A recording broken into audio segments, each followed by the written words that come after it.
घने जंगलों और ऊंची पहाड़ियों के बीच एक छोटा सा गांव था, रामपुर। गांव सुंदर था, लेकिन वहां के लोगों के दिल उतने सुंदर नहीं थे। गांव से थोड़ी दूर एक पुरानी गुफा थी।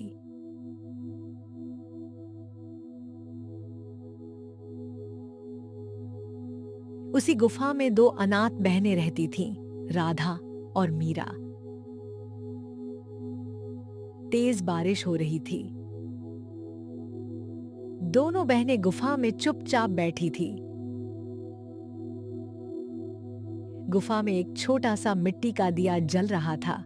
मीना भूख से परेशान थी। दीदी, बहुत ठंड लग रही है। घर में एक ही चादर थी। वो राधा ने मीना को दे दी। तू ये ओढ़ ले। लेकिन दीदी, आपको मुझे तेरी मुस्कान गर्म रखती है। लेकिन राधा की आंखों में चिंता साफ दिखाई दे रही थी।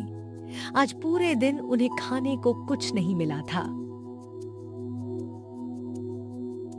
दोनों बहनों के माँ बाप कई साल पहले बीमारी में गुजर चुके थे। गांव वालों ने उन्हें मनहूस कहकर गांव से निकाल दिया था। तब से यही गुफा उनका घर थी।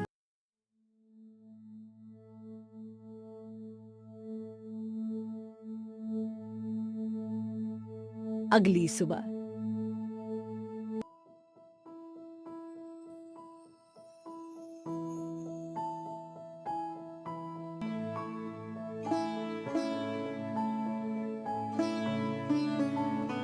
दोनों जंगल में लकड़ियां बीन रही थीं।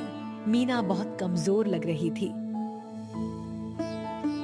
राधा समझ गई कि वह भूख से परेशान है।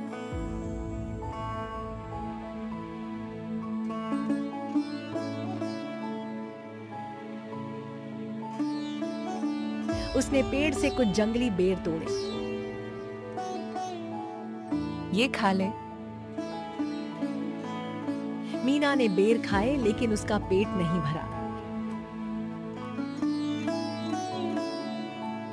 दीदी, क्या आज भी हमें भूखा सोना पड़ेगा? राधा कुछ पल चुप रही, फिर बोली, नहीं, भगवान कुछ ना कुछ जरूर करेंगे। मीना मासूमियत से पूछती है, क्या भगवान हमारी गुफा जानते हैं? राधा मुस्कुराकर आसमान की तरफ देखती है। भगवान गरीबों का रास्ता कभी नहीं भूलते।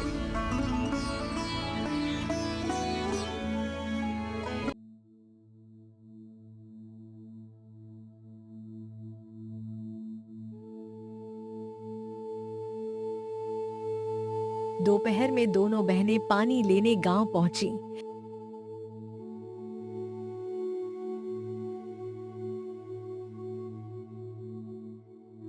गांव की औरतें कुएं पर थीं। जैसे ही उन्होंने दोनों बहनों को देखा, फुसफुसाहट शुरू हो गई। देखो, आ गई ये मनहूस लड़कियां। इनके आने से ही गांव में अशुभ होता है।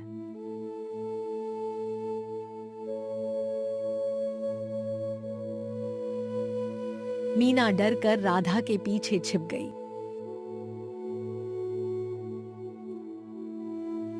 तभी मुखिया वहां आता है।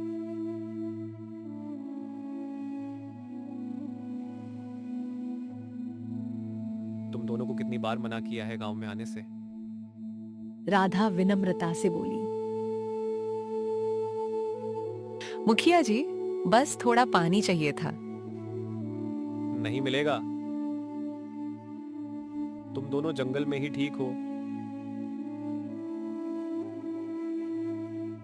एक छोटा लड़का चुपके से उन्हें पानी देना चाहता है, लेकिन उसकी माँ उसे रोक देती है। उस दिन दोनों बहनें खाली घड़ा लेकर वापस लौट गईं।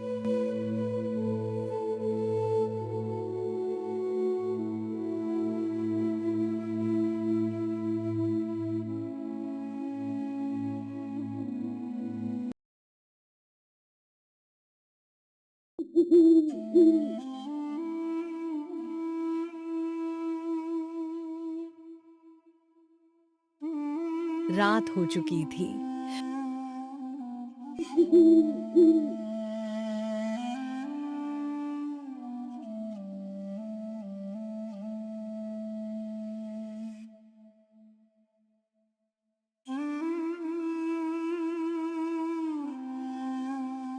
गुफा में सिर्फ आधी सूखी रोटी बची थी। राधा उसे 2 टुकड़ों में तोड़ती है। बड़ा टुकड़ा मीना को दे देती है। दीदी, आप छोटा टुकड़ा क्यों खाती हो? क्योंकि बड़ी बहनें कम खाती हैं। मीना रोटी का आधा हिस्सा वापस कर देती है।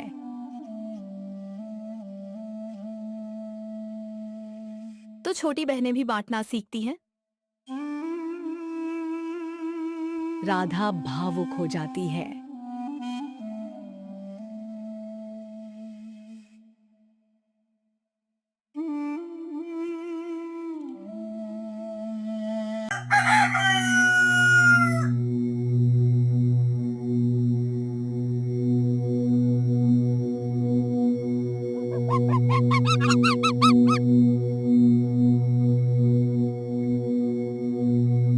गांव में त्योहार था।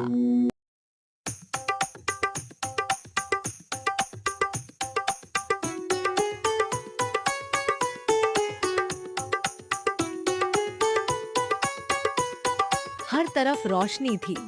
लोग नाच रहे थे। मिठाइयां बांटी जा रही थी।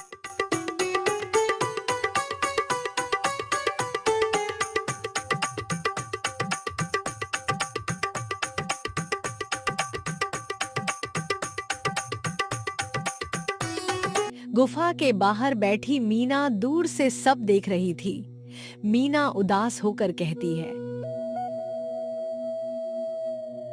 दीदी, क्या हम कभी गांव में रह पाएंगे? एक दिन जरूर।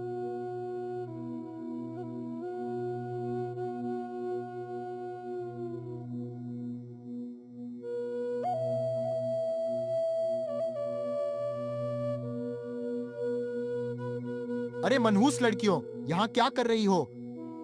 मीना डरकर राधा के पीछे छिप जाती है।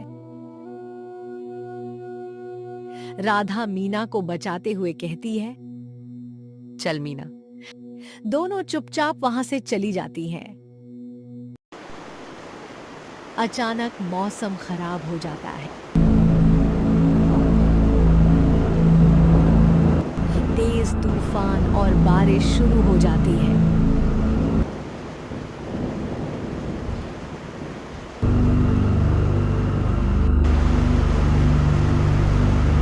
नदी का पानी बढ़ने लगता है।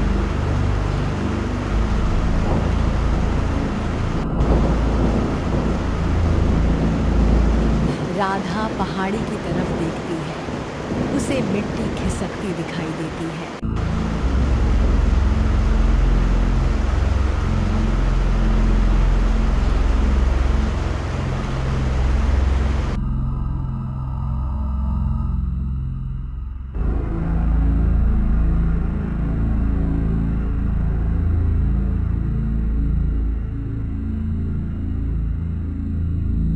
मीना, गांव खतरे में है।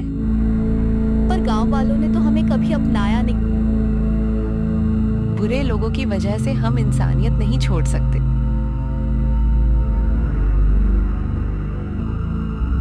गांव में अफरा तफरी मची थी। पहाड़ी टूटने लगी। लोग चीख रहे थे। सब लोग यहाँ से हट जाओ। तभी एक बच्चा कीचड़ में फंस जाता है।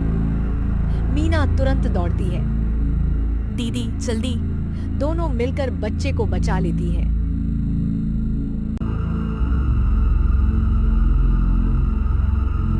गांव वाले हैरान रह जाते हैं। तभी खबर आती है, मुखिया जी की बेटी अंदर फंसी है। मुखिया रोने लगता है। मुखिया का घर आधा टूट चुका था। अंदर पानी भर रहा था। दीदी मत जाओ।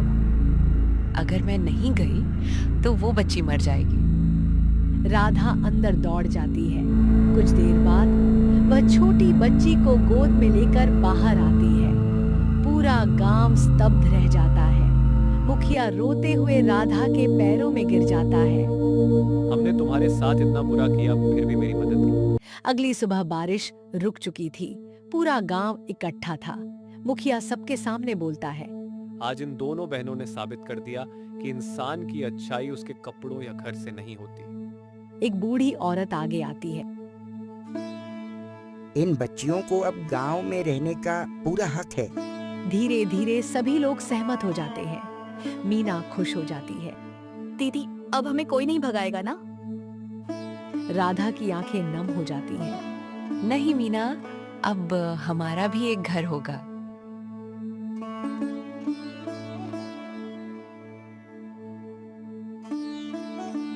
कुछ दिनों बाद गांव वाले मिलकर दोनों बहनों के लिए छोटा सा घर बनाते हैं। जिस दिन राधा और मीना गुफा छोड़कर नए घर में आती हैं, पूरा गांव तालियां बजाता है। आज से ये दोनों इस गांव की बेटियां हैं। मीना आसमान की तरफ देखकर मुस्कुराती है।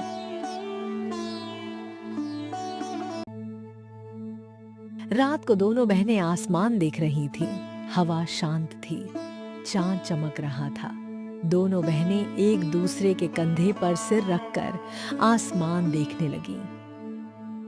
दीदी भगवान ने आखिर हमारी सुन ली। हाँ, लेकिन शायद भगवान ने पहले लोगों का दिल बदला। अब वे अकेली नहीं थीं। अब उनके पास घर था, अपनापन था और पूरा गांव उनका परिवार बन चुका था।